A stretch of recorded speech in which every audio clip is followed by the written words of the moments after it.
Oke, selamat pagi teman-teman. Semoga sehat selalu Pagi. dimanapun berada. Oke, Pagi.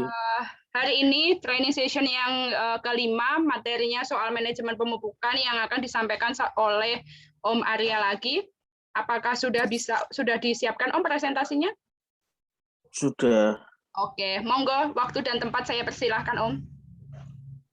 Oke, terima kasih. Selamat pagi teman-teman. Selamat pagi semua. Pagi.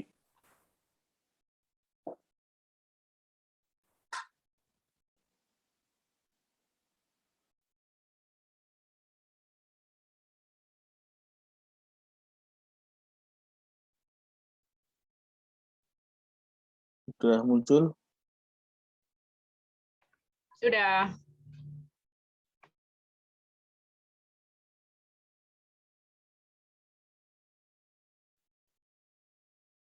Oke, pagi ini kita membahas tentang materi KAP sesuai dengan SOP manajemen pemupukan. Mohon maaf ini slide-nya agak banyak.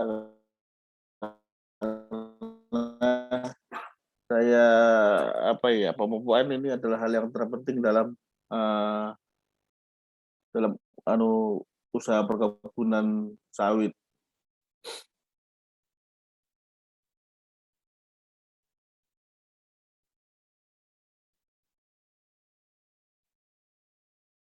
Tujuannya adalah pemupukan bertujuan untuk memberikan keseimbangan dalam kebutuhan tanaman kelapa sawit, maka diperlukan penambahan pemberian unsur hara yang dibutuhkan. Yang kedua adalah memberikan panduan pelaksanaan pemupukan pada pembibitan, pemeliharaan tanaman belum menghasilkan atau TBM, dan tanaman menghasilkan atau TM. Yang ketiga, diperoleh pertumbuhan tanaman dan produktivitas yang standar. Prosedur operasional. Pemupukan bibit. Pemupukan anorganik pada bibitan dimaksudkan untuk mencukupi kebutuhan hara tanaman agar tercapai pertumbuhan bibit yang optimal. Pemupukan harus dilakukan sesuai dosis dan jadwal yang ditentukan. Jenis dan dosis pupuk. Pada umumnya, pemupukan benih kelapa sawit dilakukan menggunakan pupuk majemuk NPK, MG. Penambahan unsur lain dilakukan jika terdapat gejala defisiensi atau kekurangan hara. Jenis pupuk yang dipakai adalah jenis pupuk NPK 15-15-64 pada umur kurang lebih 5 bulan dan selanjutnya dipakai pupuk majemuk NPK 12-12-17-2. Pemupukan bibit di pembibitan hilang. Yang nursery. Yang kedua di di pre-nursery hilang, mungkin nanti bisa saya tambahkan ini ke delete mungkin. Yang ketiga di main-nursery atau pembibitan utama. Pada saat transplanting dari pre-nursery ke main-nursery, biasanya bibit mengalami stres, menjadi agak layu dan kekuningan. Untuk itu agar bibit disemprot dengan larutan urea 8 gram dalam 15 liter atau 1 cap solo sprayer untuk 100 bibit. Pupuk diaplikasi secara merata di permukaan tanah dalam polybag dengan jarak 5-8 cm dari bibit dan tidak boleh mengenai daun. Setelah umur 12 bulan atau 1 tahun, aplikasi dapat disebar merata di polybag tanpa harus dilarutkan di air. Aplikasi dilakukan terus hingga 1 minggu sebelum dilakukan transplanting ke lapangan. Pada bibit dengan media tanam tanah gambut harus dilakukan penambahan pemberian pupuk CUSO4 dan ZNSO4 masing-masing 7,5 kg dalam 15 liter air untuk 100 bibit dengan rotasi setiap 4 minggu dimulai ketika bibit berumur 2 minggu. Pemupukan bibit yang berumur lebih dari 12 bulan. Ini 12 bulan yang belum diambil atau belum dipindah ke lapangan. Bibit APM yang sengaja dipelihara untuk penyisipan diberikan pupuk dengan dosis sama dengan umur 12 bulan dan frekuensi aplikasi 1 kali setiap bulan. Bibit yang tidak digunakan untuk penyisipan apabila masih tertahan di pembibitan melebihi umur 12 bulan, maka pemberian pupuk dirancang agar bibit tidak terlalu cepat pertumbuhannya, namun penampakan bibit masih dalam kondisi sehat. Rekomendasi pemupukan lihat di tabel 3. Apabila kondisi pertumbuhan atau warna daun bibit secara nyata tidak normal, agar dievaluasi dan diberi ekstra aplikasi pupuk. Norma kerja sekian-sekian. Ini tabel 1 tadi maksudnya, ini bukan tabel 3, tabel 1. Nanti diperbaiki lagi. Mohon maaf kerjanya malam soalnya. Ini tabel-tabelnya. Pemupukan tanaman belum menghasilkan atau TBM. Pemupukan TBM bertujuan untuk memberikan unsur hara bagi tanaman secara lengkap sesuai kondisi tanah yang dominan untuk mencapai pertumbuhan yang optimal dan ketahanan terhadap hama dan penyakit. 1. Jenis dan dosis pupuk. Jadwal dan dosis pupuk bisa dilihat di tabel 4. Ini adalah jadwal untuk TBM. Kemudian TSPRP dan sebagainya. Cara aplikasi. Pupuk disebar merata 20 cm dari pangkal tanaman sampai ke proyeksi ujung pelepah atau ujung tajuk agar penyerapan maksimum. Pemberian pupuk mikro harus sesuai dengan dosis yang direkomendasikan.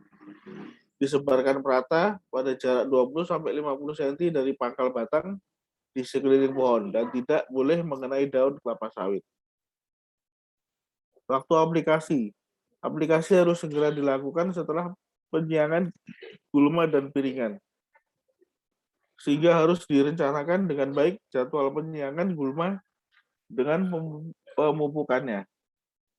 Norma kerja sekian-sekian.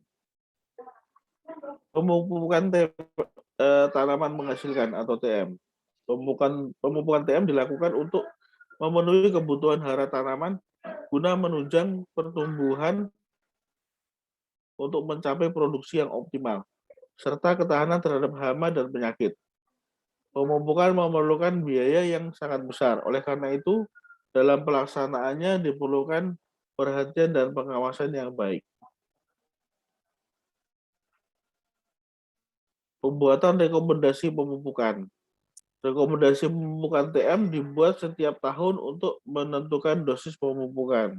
Penentuan dosis pupuk. Dosis pupuk ditentukan berdasarkan pertimbangan hasil analisa daun, hasil penelitian spesifik lokasi, umur, dan kondisi tanaman.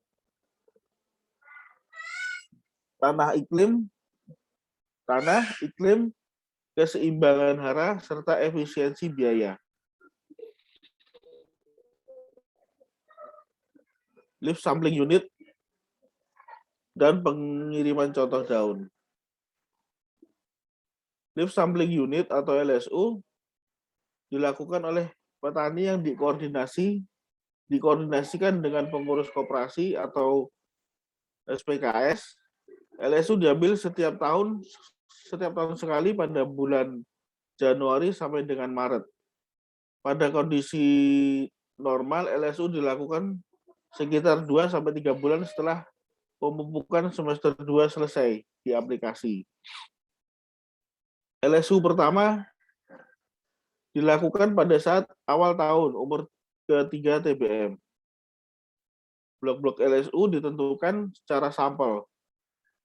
Tenaga kerja disediakan sebanyak 3 HK per LSU dan ditraining oleh pengurus koperasi. Pengawasan dilakukan bersama oleh kebun petani dan pengurus koperasi. Sampel LSU dikirim ke laboratorium untuk dianalisa. Soil sampling unit atau SSU. Soil sampling unit dilakukan sebagai upaya untuk mengetahui perkembangan kadar hara di dalam tanah secara detail yang akan digunakan sebagai pendukung rekomendasi pemupukan. SSU pertama dilakukan saat TBM masuk umur 3 tahun. Selanjutnya dilakukan secara periodik setiap 5 tahun dan 1 tahun sebelum dilakukan replanting. Contoh tanah diambil secara komposit pada piringan, gawangan hidup, dan gawangan mati. Taman pengambilan contoh tanah yaitu 0 sampai 15 cm dan 15 sampai 30 cm. Tenaga kerja disediakan sebanyak 3 HK per SSU dan ditraining oleh pengurus koperasi. Alat bor tanah mineral dan bor tanah gabut disiapkan masing-masing kebun dalam jumlah yang mencukupi. Pengawasan dilakukan bersama. Contoh SSU dipreparasi atau dikiring udara dan diayak di substation perusahaan dan dikirim ke laboratorium untuk dianalisa. Data pendukung rekomendasi pupuk. Data tanaman pendukung rekomendasi pemupukan meliputi data TM, data tanaman TM untuk tahun rekomendasi, nama blok, tipe tanah, tipe pemupukan luas, dan jumlah pokok. Data aktual realisasi aplikasi pemupukan dicatat secara rutin setiap bulan. Cara aplikasi pemupukan pada TM dapat dilakukan secara manual. Aplikasi harus dilakukan secara merata pada areal yang dipupuk. Pemupukan secara manual dilakukan pada TM muda umur kurang dari 7 tahun atau pada TM yang lebih tua yang tidak dimungkinkan untuk dilakukan secara mekanis. Pada TM muda, pupuk ditabur merata melalui batas luar piringan menuju ke dalam dengan lebar 1 meter. Pada TM remaja dan tua, 1/4 dosis pupuk ditabur 1 meter di dalam piringan dan 3/4 dosis pupuk ditabur di luar dari batas piringan. Aplikasi pupuk harus dilakukan dengan sistem dengan menggunakan cepuk atau batok, pemupukan tanaman yang berada di sepadan sungai mengutamakan penggunaan pupuk organik. Pemberian pupuk mikro HGFB atau boron, CuSO4 atau pupuk Cu, ZnSO4 atau pupuk Zn, dan lain-lain. Pada kondisi normal ditabur dalam piringan dengan jarak 0,5 meter dari pohon. Pengawasan harus dilakukan dengan baik agar tepat dosis. Waktu aplikasi. Pemilihan waktu yang tepat merupakan kunci utama tercapainya efisiensi pemupukan yang maksimal. Waktu aplikasi harus memperhatikan kondisi curah hujan dan kebutuhan tanaman. Pupuk diaplikasi pada saat kondisi lembab yang umumnya pada awal dan akhir musim hujan. Semester 1 bulan Februari sampai Maret, semester 2 bulan Agustus sampai September. Ini untuk mengetahui curah hujan di wilayah masing-masing. Pada saat curah hujan rendah dan musim kering, maka aplikasi pupuk harus mempertimbangkan frekuensi curah hujan dengan ketentuan pemupukan harus dihentikan segera apabila 7 hari berturut-turut tidak terjadi hujan. Pemupukan dapat dilakukan segera apabila terdapat minimal 2 hari hujan dengan curah hujan 25 mm atau 1 hari hujan dengan curah hujan 50 mm dalam waktu 7 hari berturut-turut. Pemupukan harus dihentikan kembali untuk urea segera bila tidak ada hujan dalam 3 hari berturut-turut. Untuk pupuk MOP, glycerin, pupuk mikro segera dihentikan setelah 7 hari berturut-turut tidak turun hujan. Pupuk RP, terus pupuk murid of fosfat, super fosfat, dan super dolomit dapat diaplikasi karena tidak terjadi penguapan. Aplikasi pupuk harus dihindari pada hari di mana setelah hujan lebat. Umumnya curah hujan antara 30 sampai 60 mm. Tergantung kondisi tanah, khususnya infiltrasi. Pada prinsipnya aplikasi pupuk tidak boleh dilakukan pada kondisi tanah jenuh air dalam 1 hari. Maka aplikasi pupuk dapat dilakukan 1 hari berikutnya. Waktu aplikasi pupuk yang saling antagonis. Pupuk amonium atau yang mengandung N dan pupuk alkalis. Ini mungkin nanti bisa dibaca sendiri. Frekuensi pemupukan pada tanah pasir berdasarkan klasifikasi tekstur tanah lebih dari 70% pasir dan kurang dari 20% liat, pupuk urea dan MOP diaplikasi 2-3 kali setahun. Sedangkan kisrit atau dolomit diaplikasi 1-2 kali setahun. Apabila dosis urea dan MOP kurang dari 1,5 kg per pokok per tahun, maka aplikasi hanya dilakukan 2 kali. Nitrogen dan potasium atau kalium umumnya 2 kali aplikasi per tahun.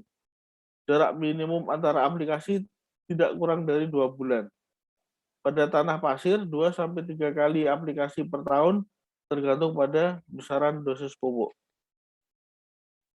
Fosfor, magnesium, koper, dan boron diberikan sesuai dengan rekomendasi pemupukan. Penggunaan tandan kosong sawit atau tangkos atau jenis TKS. Penggunaan produk sampingan pabrik kelapa sawit, baik tangkos atau limbah cair, secara maksimal sebagai bahan substitusi pupuk organik merupakan suatu tindakan yang dilakukan dalam rangka mengurangi penggunaan pupuk anorganik. Aplikasi tandan kosong. Tandan kosong merupakan produk samping yang dihasilkan pabrik kelapa sawit dalam bentuk padatan sekitar 21% dari TBS yang diolah. Ini contoh aplikasi tangkos. Manfaatnya adalah organik tanah. Yang kedua, manfaat dari aspek biologi tanah, media tumbuh bagi mikroorganisme, pengurai di dalam tanah, dan menambah keragaman hayati serta mampu merangsang pertumbuhan akar-akar baru tanaman. Manfaat fisik tanah, media konservasi tanah guna mencegah resiko erosi dan meningkatkan kemampuan penyimpan air tanah. Kandungan haranya bisa dibaca. Dosis dan frekuensi. Dosis aplikasi tandan kosong pada TBM dan TM. Dosis aplikasi tandan kosong pada TBM. Pada TBM selain tanah pasir, dosis rekomendasi tandan kosong. Tahun pertama 200 kg tandan kosong per pohon per tahun, ditambah urea 500 gram di atas tandan kosong, segera setelah diaplikasi. Dilakukan 3 bulan setelah aplikasi tandan kosong di aplikasi 200 gram TSP per pohon per tahun. Tahun kedua 200 kg tandan kosong per pokok per tahun ditambah 25% dosis pupuk anorganik sesuai jadwal TBM. Tahun kedua. Om, sorry, ini benar slide-nya 80. Iya. Kayaknya bisa nggak ya agak dirangkum Om, karena kalau 80 Oh ya. ini aja udah setengah jam. Oke. Oke. Ya. Thank you Om. Itu nanti bisa baca sendiri-sendiri ya. Iya. Iya Om. Thank you Om. Iya, oke. Ini untuk dosisnya bisa dibaca. Cara aplikasi. Bla bla bla. Waktu aplikasi tandan kosong harus telah diaplikasi dalam waktu 6 hari ke lapangan untuk mengurangi kehilangan haranya. Kandungan unsur hara tandan kosong cepat merosot, menurun pada pemupukan yang lambat. Waktu diaplikasi akibatnya manfaat menggunakan tandan kosong tidak tercapai. Selain itu, Tanaman kosong yang menumpuk akan menjadi tempat berkembang biaknya kubang tanduk. Unsur hara dan gejala defisiensi pada tanaman. Yang pertama, nitrogen.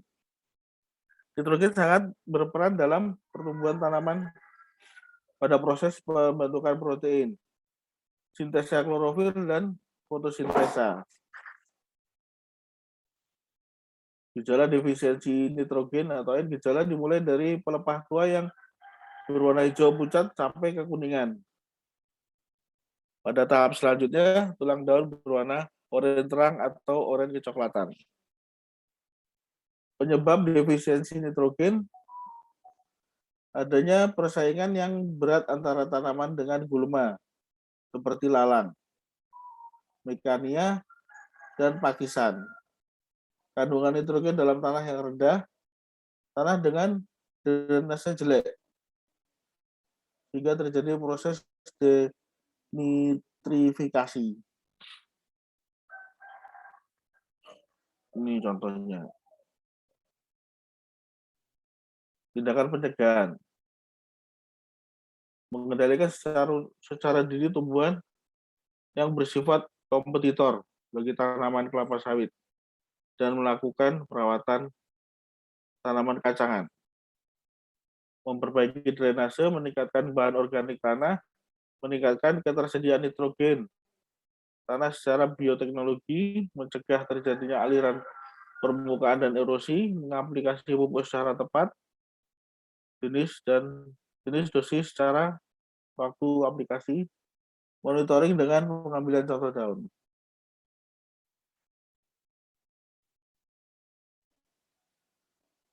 Terus defisiensi fosfor, bla bla bla, sekian bisa dibaca. Gejala defisiensi fosfor secara visual sangat sulit karena tidak menunjukkan gejala yang khusus pada daun. Sebagai indikasi diantaranya adalah tanaman mengalami pertumbuhan yang sangat lambat atau kerdil dan pelepah pendek, serta terjadi penurunan produksi jumlah tandan dan berat tandan. Penyebabnya, kandungan P dalam tanah rendah, fiksasi P yang tinggi di dalam tanah. Tindakan pencegahan, meningkatkan bahan organik tanah, meningkatkan kesediaan fosfor tanah, dan lain sebagainya. Ini contohnya kekurangan P. Terus potasium atau kalium. Gejala defisiensinya berupa orange spotting dan confluent orange spotting serta mid-crown yellowing. Dimulai dari pelepah tua. Ini berupa bercak-bercak berwarna oranye yang mengkilat dan meneruskan cahaya pada anak daun.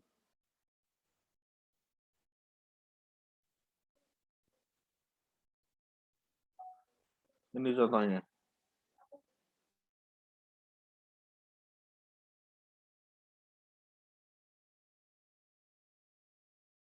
Dengan reaksi sangat masam. Tanah sangat berpasir. Halo? Nyambung ya? Nyambung Om, tapi sinyalmu Masih ya? merah. Ya itu. Iya. Stabil ini. Tanah sangat berpasir, tanah gambut, tanah sulfat asam. Tanah berkapur maupun tanah mengandung Mg yang tinggi. Aplikasi pupuk yang tidak tepat dosis, cara, dan waktu aplikasi. Tindakannya meningkatkan bahan organik, mencegah terjadinya aliran permukaan dan erosi, mengaplikasikan pupuk secara tepat. Magnesium atau Mg. Gejala defisiensinya mulai dari pelepah tua. Pada tahap awal, lembaran daun yang berumur lebih tua yang terkena sinar matahari akan berwarna hijau kekuningan.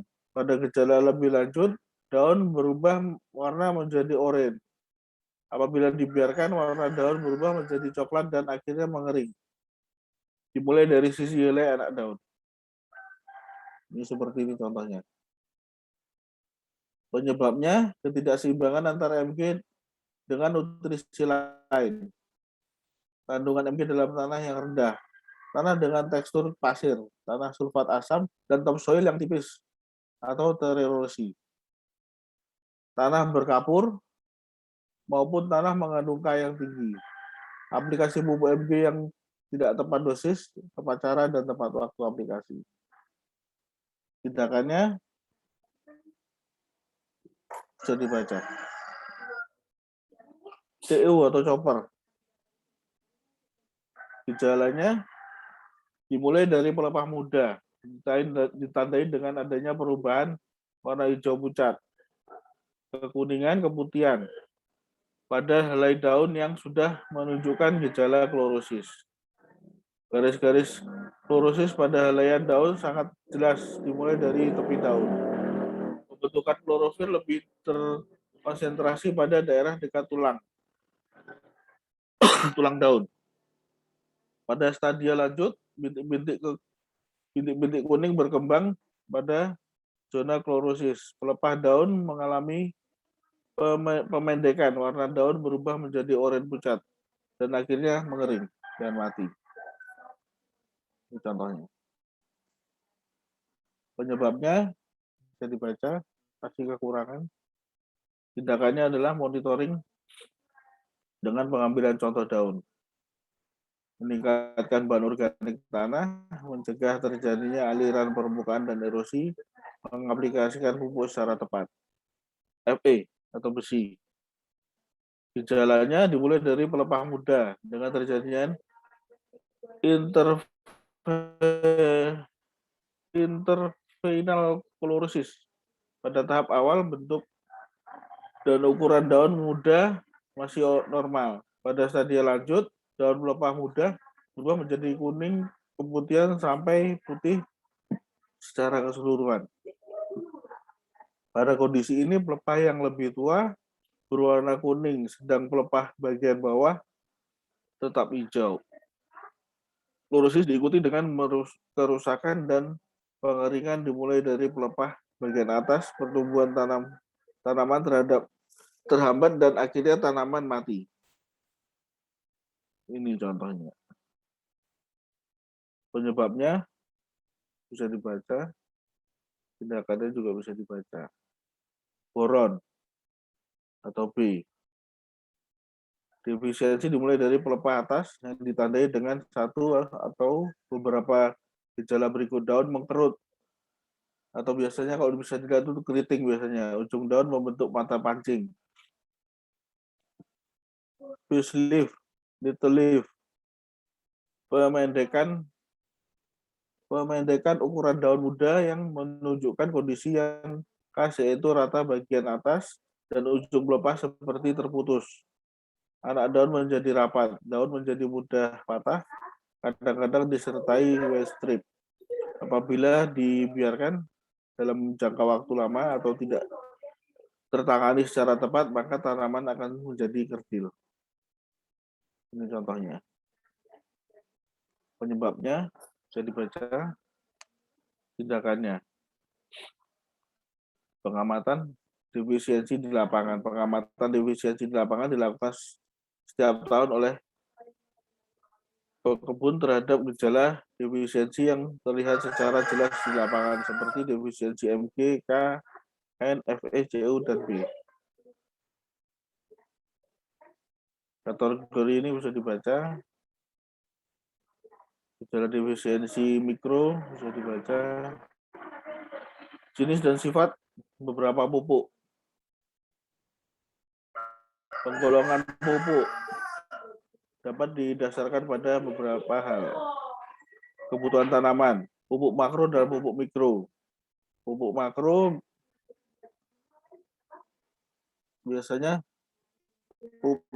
yaitu yang biasanya itu adalah N, P, K, Mg, dan pupuk mikro biasanya B, Cu, Z, Zn, dan Fe.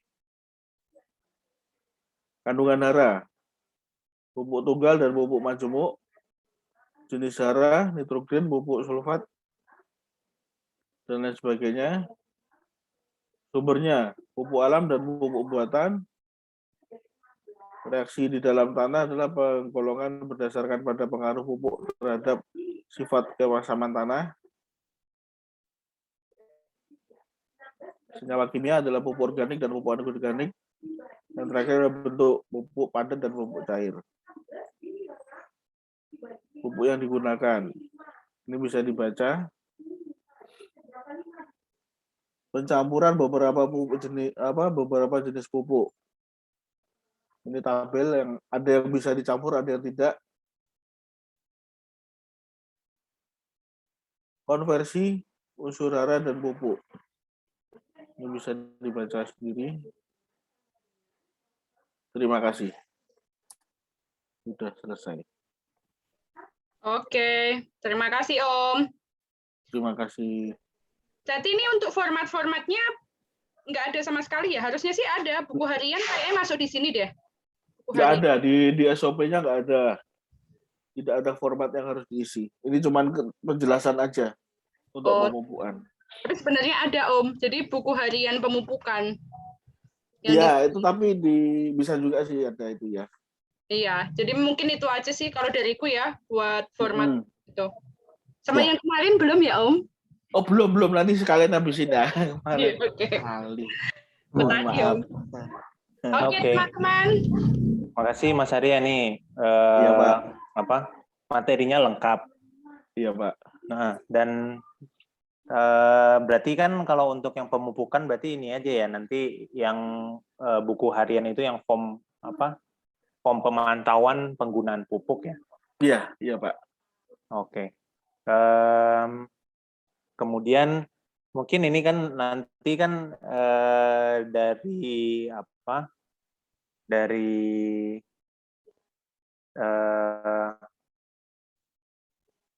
pupuk ini kan berarti mencakup kan garis besarnya kan ada di pembibitan. Betul, kemudian Pak. TBM sama TM ya, kemudian defisiensinya, waktu segala macam. Nah ini kan sudah ada di materi ini kita ya. Iya, materi GAP ada Pak. Materi leafletnya ya. Iya Pak. Oke. Ya mungkin berarti akan cukup membantu ketika penyampaian materi begitu. Iya. Nah terus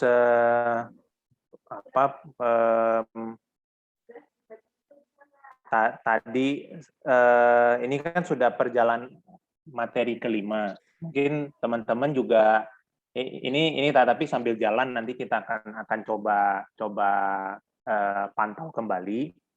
Jadi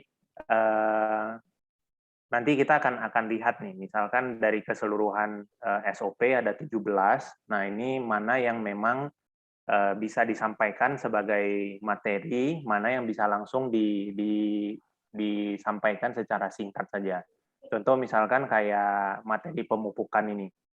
Materi pemupukan kan untuk pegangannya FO, ini materi lengkap yang dari Mas Arya akan sangat bagus. Nah, nanti ketika penyampaian itu bisa mengacu kepada leaflet yang sudah dicetak begitu. Jadi dengan leaflet itu, nah nanti baru garis-garis besarnya apa, misalkan kira-kira kalau kekurangan defisiensi unsur hara N, nah ini kurang lebih penampakannya begini. Nah kemudian kalau misalkan ada materi yang tidak relevan dengan petani sawit, misalkan ke pembibitan. Ke pembibitan kan mereka tidak tidak melakukan. Jadi itu bisa di skip, langsung lompat saja nggak masalah. Jadi langsung lompat saja ke bagian inti pemupukan ini. Tidak usah disampaikan sama sekali juga nggak apa-apa. Tapi pemupukan kalau ketika di SOP-nya itu SOP pemupukan untuk pembibitan juga dimasukin atau gimana, Mas Arya? Ini kalau yang di pasir kemarin dimasukkan karena siapa tahu ada beberapa yang ingin melakukan pembibitan sendiri, Pak. Cuma nanti kan ada pembahasan lagi, ada revisi mungkin dari koperasinya. Ini saya ngambil dari Koperasi Bumi Subur, Pak, SOP-nya.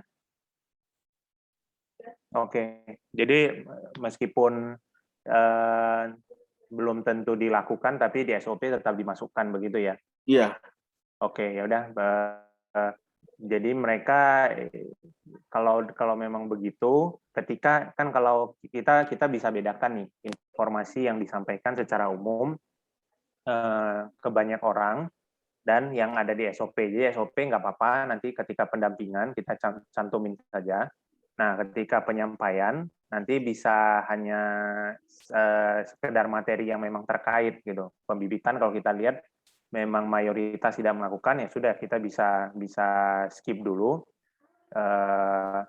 Termasuk juga materi tentang pembibitannya, bagaimana kemarin yang disampaikan tentang dari Fiona. Kemudian apalagi, misalkan pembukaan lahan juga, pembukaan lahan, penanaman, sama penanaman kacangan. Nah itu materi-materi yang memang bisa nanti kita coba kategorisasi nanti. Misalkan pembukaan lahan ini bisa benar-benar di skip atau enggak gitu kan. Karena kalau misalkan ada bagian-bagian penting yang mungkin perlu disampaikan, misalnya kayak itu tadi ya, pembuatan terasering atau hal-hal lain yang memang penting untuk akan menjadi poin auditor secara visual begitu, observasi.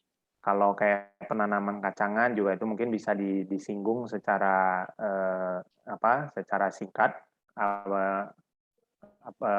Kalau misalkan dia masuk PM ya sudah bisa di skip saja begitu. Itu mungkin sedikit dari saya. Iya, Pak. Terima kasih, Pak.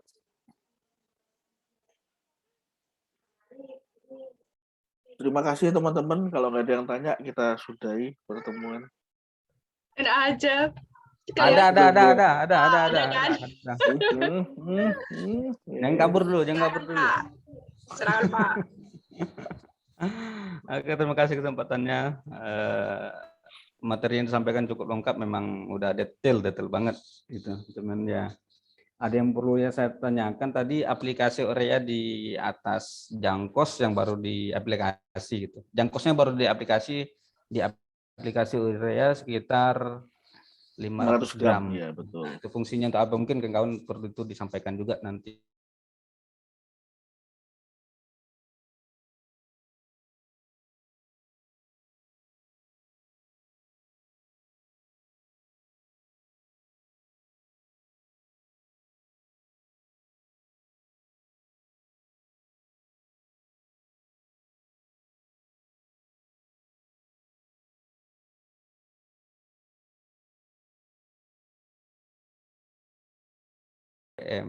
Nah, ini untuk terkait ISPO nih Pak, terkait ISPO itu rekomendasi apa? Rekomendasi pemupukan TM ya. Ya, apakah kemudian untuk realisasi pemupukan apakah dibuat ada formatnya khusus gitu untuk yang diaudit nanti gitu? Kalau standar pemupukan kita bisa ini aja mengacu ke yang BPKS saja. BPKS Pak, oke. Karena kan kayaknya yang banyak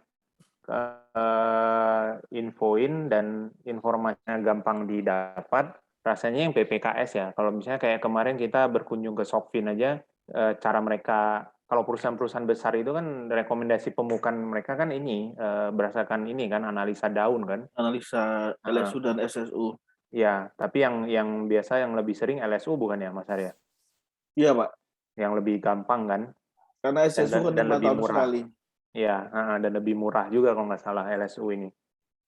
Nah, jadi PPKS saja menurut saya sih Pak Irwan. Kemudian realisasinya itu sebenarnya adalah si ini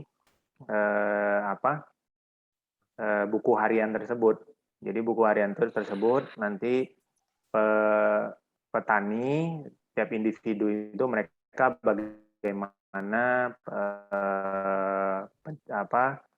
penggunaan pupuknya untuk misalkan kuartal pertama kan 3 bulanan ya, kuartal pertama dia pemupukannya bagaimana, si A si B-nya begitu. Nah itu yang akan menjadi catatan atau dokumen pendukung untuk realisasi pemupukan. Makanya Makanya minggu lalu ketika kita bahas untuk bagi tugas antar FO itu, yang bagian GAP ini atau yang terkait dengan buku harian ini saya lewatin dulu karena memang kan akan agak makan waktu tuh, harus benar-benar dicatat dari setiap pekebun begitu. Oke. Jadi yang penting yang lain-lain sampai menuju ke audit internal, setidaknya yang memang bisa kita kerjakan, kita kejar dulu. Yang minggu lalu kita diskusikan, itu bereskan dulu, karena itu hanya sekedar paperwork kan. Nah, sisanya kalau yang memang butuh intensif, dicatat ataupun continue dicatat, nah itu yang mungkin baru kita akan selesaikan berikutnya begitu.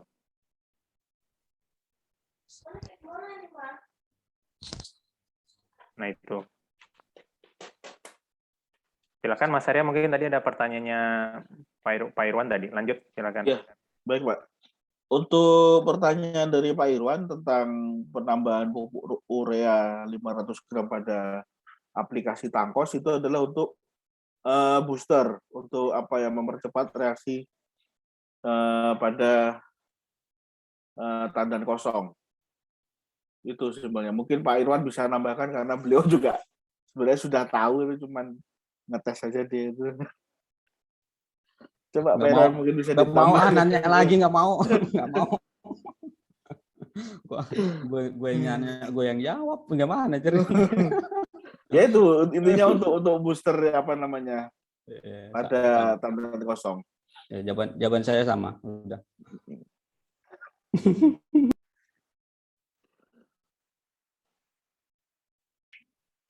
Oke, terima kasih. Nggak ada yang tanya lagi. Terima kasih banyak. Apa? Oh, belum. Oke, teman-teman, apakah ada yang ingin bertanya ini? Kok diam semua? Berarti udah expert kali.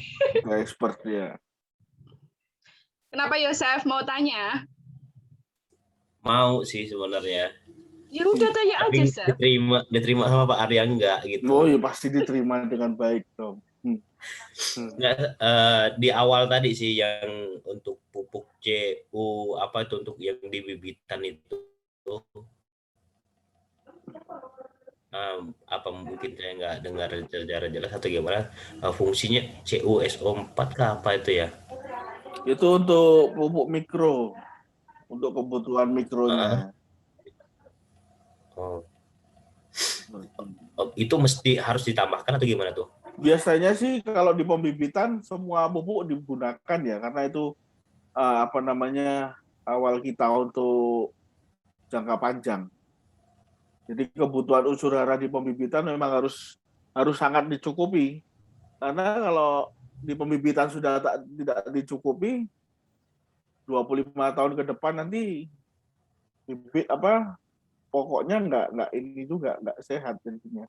Jadi di pembibitan itulah awal kita sebenarnya membentuk atau menghasilkan bibit yang baik. Oke. Kalau di TM atau TBM kan kita melihat dari gejalanya. Cuman kalau di pembibitan sih biasanya semua unsur harus dicukupi semuanya. Seperti itu. Mungkin Pak Irwan mau menambahkan? Nggak bisa, nggak boleh. Nggak boleh ya? Oh iya. Terima kasih Pak Irwan.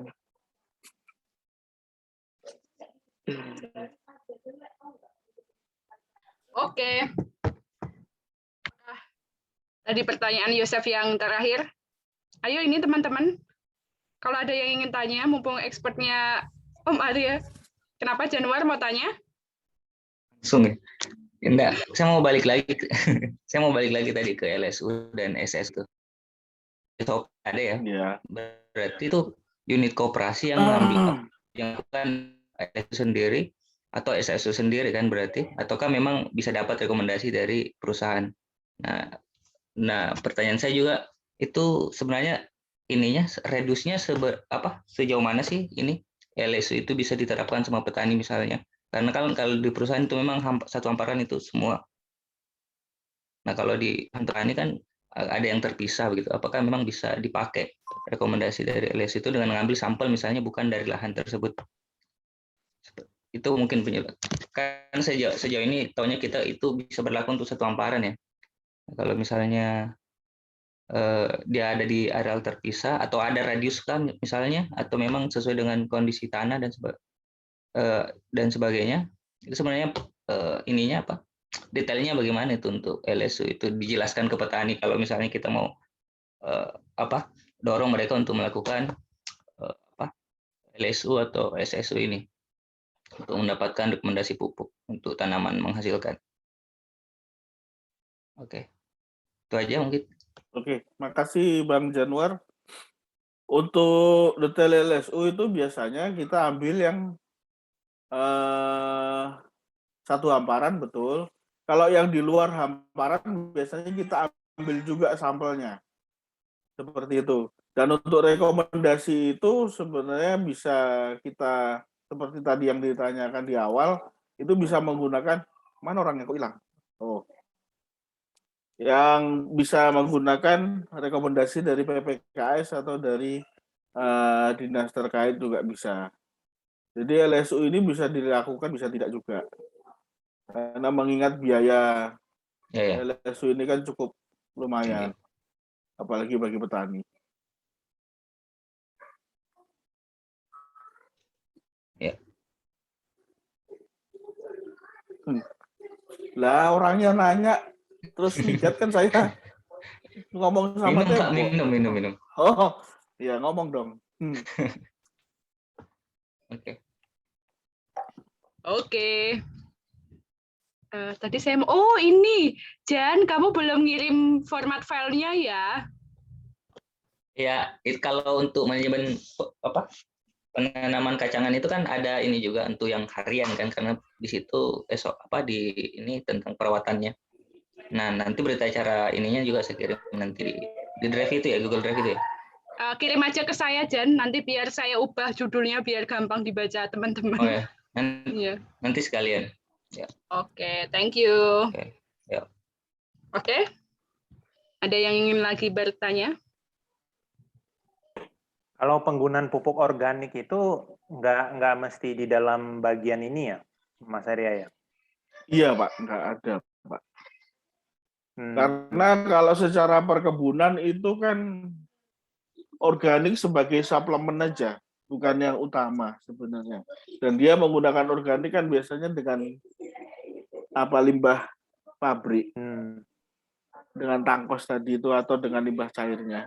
Oke. Ya. Nah ini yang mungkin sambil menunggu dulu hasil hasil yang ini juga buat Linda ya Linda. Nanti yang yang kemarin kita coba bikin leafletnya itu, nanti coba tunggu sampai minimal sampai Oktober kali. Oktober ada hasil yang dari Berau nih pencatatannya gimana. Memang kalau layak diperhitungkan itu mungkin baru kita rekomendasikan ke petani. Karena kan yang mau kita rekomendasikan kan itu adalah pengurangan pupuk kimia sampai 60% tuh. Ya, betul, sampai menjadi ya. pengurangannya sampai menjadi 60%. Jadi kurangin 40% ganti pakai organik. Nah, organik. Kalau sampai ke bulan 6 kemarin itu sih perkembangannya sih masih imbang ya, masih imbang. Jadi kalaupun ada yang menurun sedikit tidak terlalu signifikan. Nah, ini yang mulai masuk ke bulan 7. Nah, ini yang kemarin saya coba lihat, ini yang sudah mulai menurun nih. Takutnya memang pupuk organik ini nggak kuat untuk menopang unsur haranya. Nah, ini yang harus dicoba ulang lagi nanti. Mungkin Jai nanti coba ini ya, sambil direkap lagi Jai ya, untuk data-data dari Demplot nih Jai. Iya Pak. Terus tata cara untuk mengubah dari kimia jadi organik ini semua pada pada bisa atau ada yang bisa menjelaskan nggak? Mas Arya mungkin? Tadi kan sudah di bagian akhir kan sudah dikasih tahu tuh ke faktor konversinya untuk tiap-tiap pupuk tuh. Nah, kalau mau ubah misalkan kebutuhannya misalkan kita ganti yang harusnya pakai urea, pupuk tunggal misalkan kita ganti jadi NPK plus pupuk organik nih gimana? Bisa ini nggak Mas Arya? Jadi dihitung, Pak. Jadi kalau urea itu kan nitrogennya 46% dan kebutuhan setahunnya berapa, itu nanti kita konversikan dengan kebutuhan NPK-nya.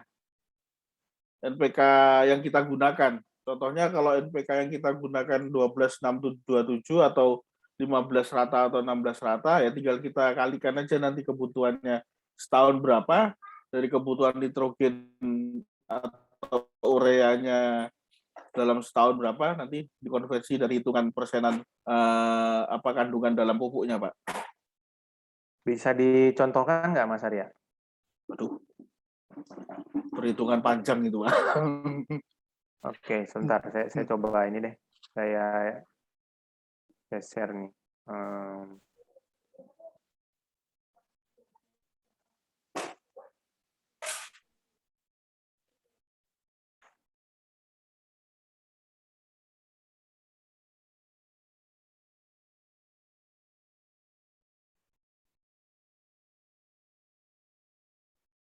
Ini bisa terlihat ya?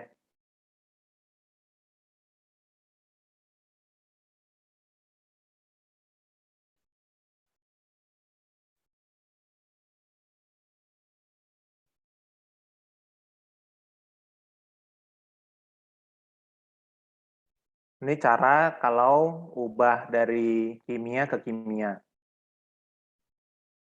Kimia ke kimia, misalkan pupuknya tunggal, urea,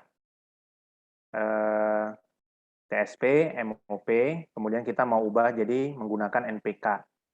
Nah, kalau rekomendasi pemupukannya kan ini dosis standar umur 8 tahun. Oh ya, ini teman-teman kemarin di rekomendasi leaflet yang rekomendasi pemupukan TM itu kayaknya keliru atau memang mungkin diperbaharui miss juga. Nah, jadi di materi terbaru, sebentar ya.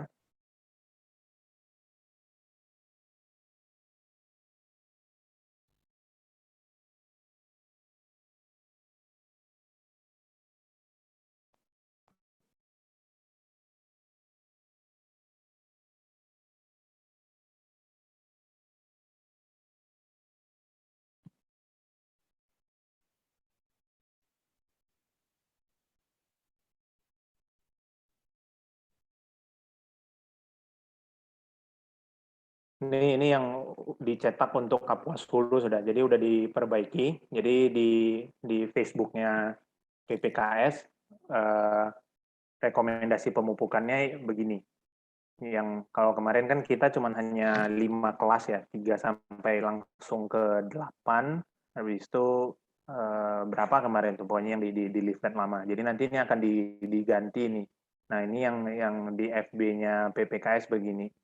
Dolomit, urea, TSP, MOP, dolomit. Ada tambah satu lagi apa gitu ya, MG kalau nggak salah. Cuman ya ya sudah sementara minimal kan urea, TSP, MOP, dolomitnya informasi utamanya begitu. Oke, nah terus kita kembali ke di Excel tadi. Anggap ini jadi kan karena kita tahu NPK itu kalau dia rata 15-15 berarti dia 15%. Nah, tinggal tadi kan yang udah diinfokan Mas Arya tuh, faktor konversinya N itu 46, TSP itu 46, MOP itu 60%. Nah, tinggal ini nanti ada rumusnya. ini dikali ini, jadi kita ketahuan nih, di dalam 2,5 kilonya urea terdapat 1,15 kilo nitrogen. Nah, yang lain juga sama. Jadi tinggal dikalian persen, karena kan 46% dari ini, berarti kira berapa tuh jumlahnya? Segini, segini, segini. Nah, setelah itu untuk mengetahui berapa NPK yang harus diberikan, berarti tinggal dibagi. Ini kan kita sudah tahu kan kalau tadi prinsipnya kan ini kali ini. Untuk mengetahui ini kembali, berarti kan tinggal ini bagi ini. Sama juga, karena ini di sini adalah N-nya cuma 15% untuk NPK, nah tinggal dibagi. Ini bagi ini juga sama. Tinggal kita cek nih, mana harus mengacu ke mana? Ke N-nya kah, ke P-nya kah, atau ke K-nya. Nah, kita ini mengacu ke N. Kenapa mengacu ke N? Kalau misalnya, ini bisa dicoba-coba saja. Kalau misalnya mengacunya ke P, nanti jadi terlalu banyak, misalkan malah butuhnya sampai 8 kiloan atau 9 kiloan. Nah, ini yang dengan kondisi begini, udah biarkan K-nya akan surplus sedikit. Nah, ini yang kurang. Ini butuh dikasihkan kasihkan MOP. Ini keliru, ini bukan 0,3. Oh, benar ya? Oh, benar, karena terhadap MOP. Karena terhadap MOP. Nah, yaitu 0,3 kilo. Kalau dia mau hanya sekali NPK plus kalau dia mau ganti ke pupuk majemuk begitu. Nah, ini tinggal tadi kan kalau kita lihat kan umurnya 8 tahun itu 275, 175, 275. Ini 275, begitu diganti akan berubah nih. 175 sama 275.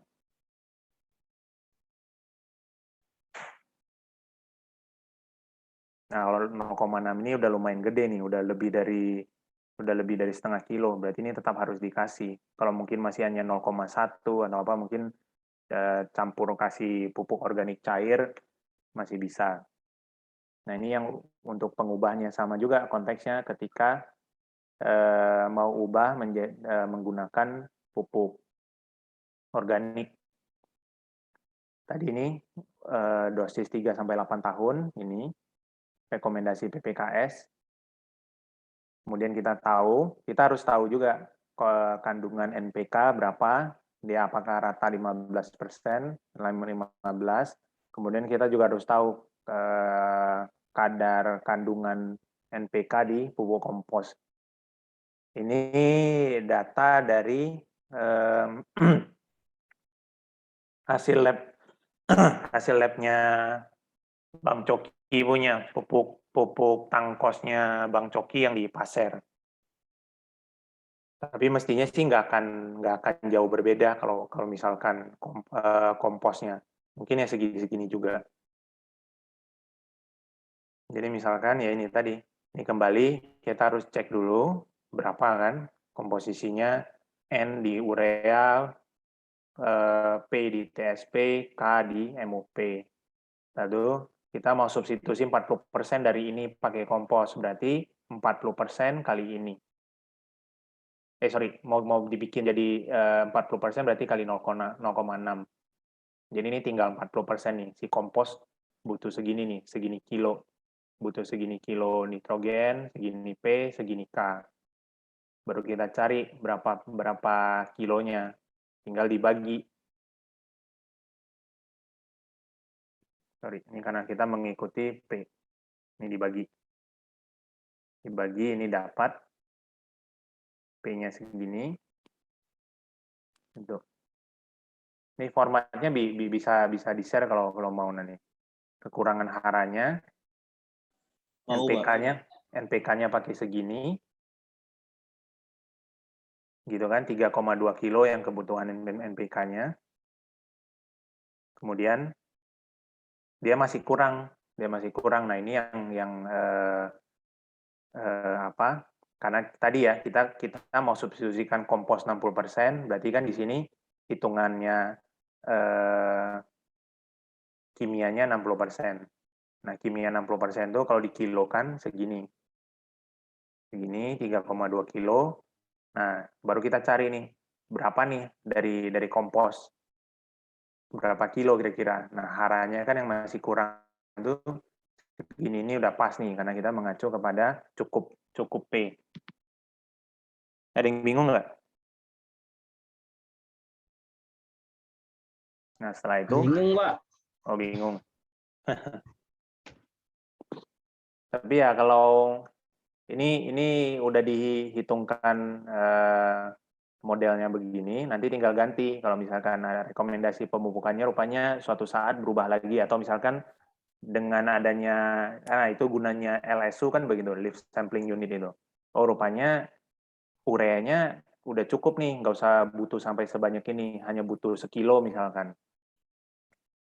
Dia defisiensinya malah P misalkannya harus lebih banyak, ganti 3 kilo. Nah, gitu. MOP-nya tetap juga misalkan. Nah, ini harus berubah nih nanti. Harus berubah, harus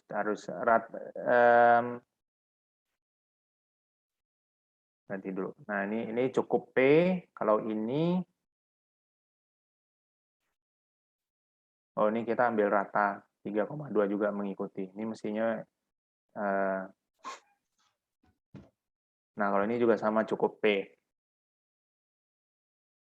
Banyakan sih hitungannya cukup P. Jadi biar setelah bisa dicoba-coba sendiri nanti apakah mau cukup P atau cukup N atau cukup P atau cukup K.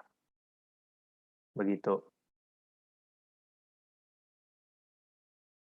Nah, dari sini kan kalau 0,07 ini kan ya tidak terlalu besar. Yang ini berarti harus ditambahkan, dia harus ada MOP hampir setengah kilo nih kebutuhannya. Nah, kalau kita nggak kasih MOP nanti bisa defisiensi K nanti. Cuman di sini 60-40 ini karena konteksnya selain dari pakai pupuk kompos, kita juga akan menyarankan petani untuk semprotin pupuk organik cair.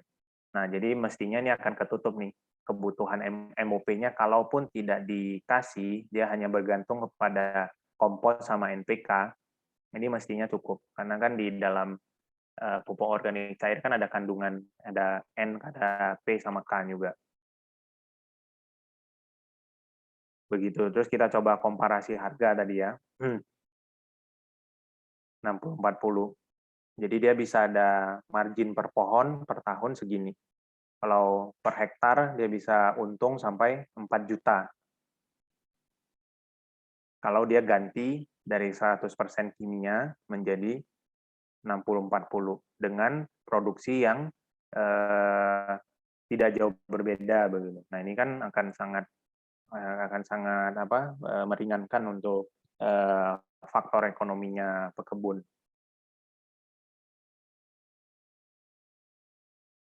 Di-share ya, Mas? Begitu? Iya. Oke. Oh, sinyalnya Mas Jimmy jelek. Oh iya, kedengaran kan tapi kan? Sampai terakhir kedengaran kan? Iya. Iya. Oke. Oke, teman-teman. Harusnya sih ini sesinya Ranto ya buat nge-share, karena dia nggak ikut kemarin-kemarin, tapi karena dia nggak ada jadi nggak bisa share juga. Apakah bisa dicukupkan? Sangat bisa. Ya, situ mah pengen cepet. Kenapa, Mas? Enggak. Jadi pokoknya intinya ya udah, kalau misalnya memang nggak ada yang tanya lagi, kan ini soalnya pemupukan nih kan hanya angka-angka yang harus diikutin. Nah, kalau misalkan seperti pasir aja kan, misalkan pun tidak melakukan pembibitan, yaitu tetap dimasukkan ke SOP, namun ketika penyampaian ke pekebun, ke halayak, itu akan kita pilah-pilah saja nanti. Iya. Sebelum ditutup mungkin bisa nyalain kamera terlebih dahulu, Zainal sama Melki. Kemarin nggak ada, bukannya kemarin sih, kemarinnya lagi. Jadi saya ambil dari foto ya. Iya, saya ambil dari Zoom. Oke, ku foto dulu ya. Oh, Green udah pameran dia. Oke, 1, 2, 3. Udah. Oke guys, berarti untuk pertemuan hari ini bisa ditutup. Ya. Oke, tidak ada info lagi kan Mas? Oh iya, nanti sore buat teman-teman kabupaten yang mengikuti ISPO kita akan rapat ya buat membahas perkembangan dokumen yang sudah dikerjakan. Nanti jam 2:30 ya Mas ya? Enggak, jam 1.30 WIB atau jam 2.30 WITA. Oke, jam 1:30 WIB berarti. Oke, Ya. sampai jumpa teman-teman buat yang nanti rapat dan yang tidak, jaga kesehatan selalu ya guys. Semangat terus Oke. pokoknya. Oke, dadah semua. Terima kasih Selamat semua. pagi. Terima kasih semuanya. Terima kasih Mas Arya. Terima kasih Mas Arya. Seminggu nggak hilang.